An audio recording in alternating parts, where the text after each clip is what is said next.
Just a huge military force may become meaningless in the next 10 years' time.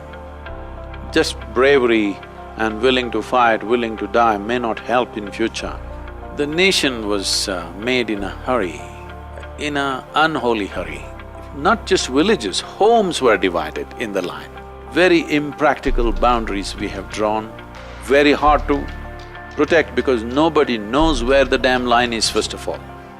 But at least now, where it is possible to settle, we must settle.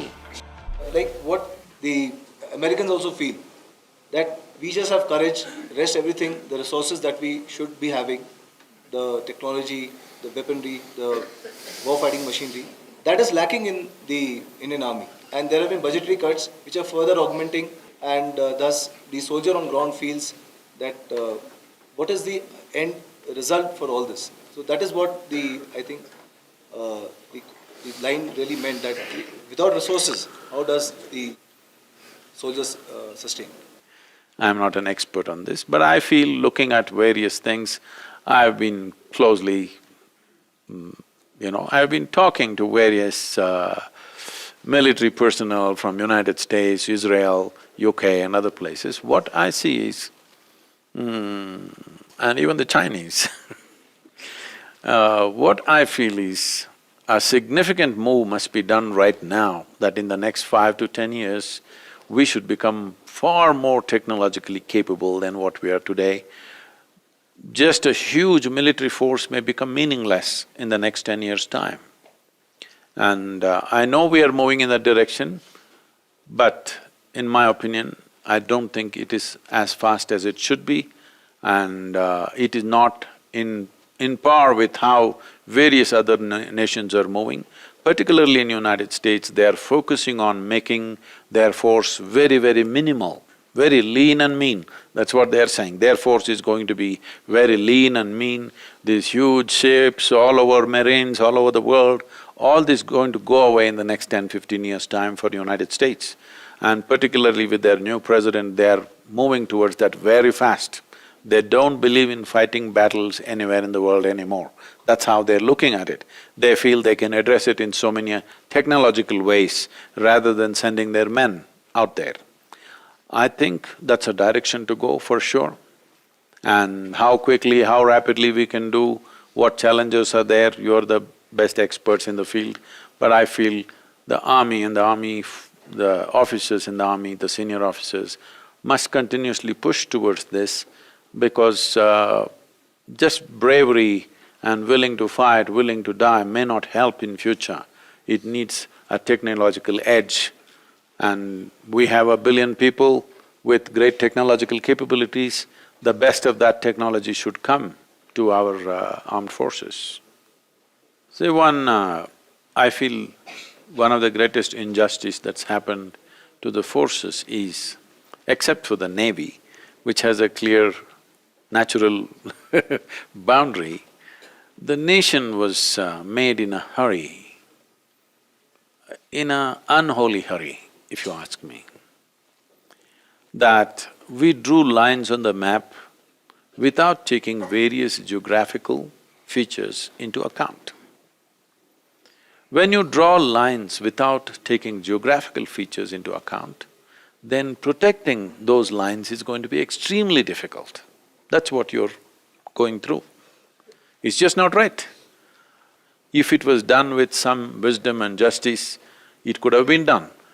I don't want to make a political commentary of this, but we drew lines in great hurry.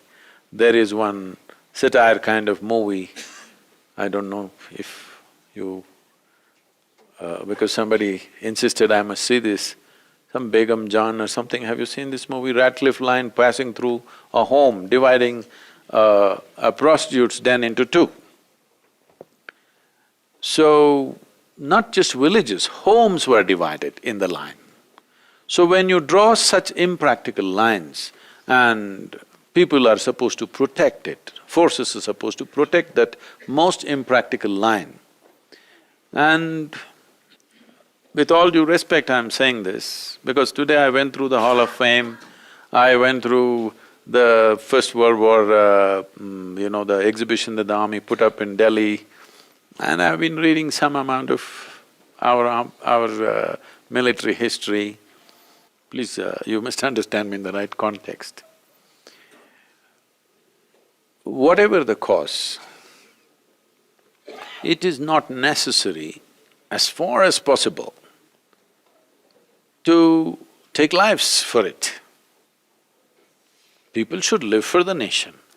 People should not die for the nation unless some extreme condition, inevitable, yes.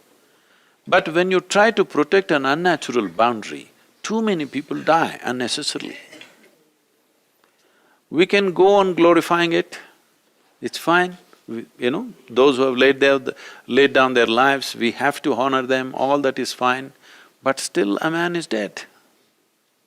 A man is dead, all that's happened is a man is dead. We can give any amount of meanings and emotions to it, but a man is dead. A man who should not be dead is dead. That's not good. And very impractical boundaries we have drawn, very hard to protect because nobody knows where the damn line is, first of all. I'm sure you being on the border, you still don't know exactly where the line is, because there are no geographical features to mark these lines properly. Maybe some parts you are saying this river divides us, fine, that's easy. But especially the western border is drawn in such a way, nobody knows where the line is. Simply everybody pushing it all the time. In 70 years' time, both sides, how many people have died for what? We could have taken time to fix these boundaries properly. So, we were in a hurry to make a nation. This is not… we can't do post-mortem on history. It has happened that way, but at least now, where it is possible to settle, we must settle. And western borders don't look like it's going to settle quickly, but our northern borders is very much possible if people sit down in a committed way.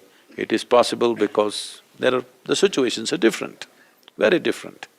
So this must be done in the interest of the armed forces, in the interest of the nation, and the amount of money we spend on it. And for a poor nation where nearly 400 million people are still malnourished, so one way to reduce this cost also is to… it can't be done right away, but in the next 10 years if we plan to make our forces much leaner and more effective because of technological capabilities, I think this is the way to go forward.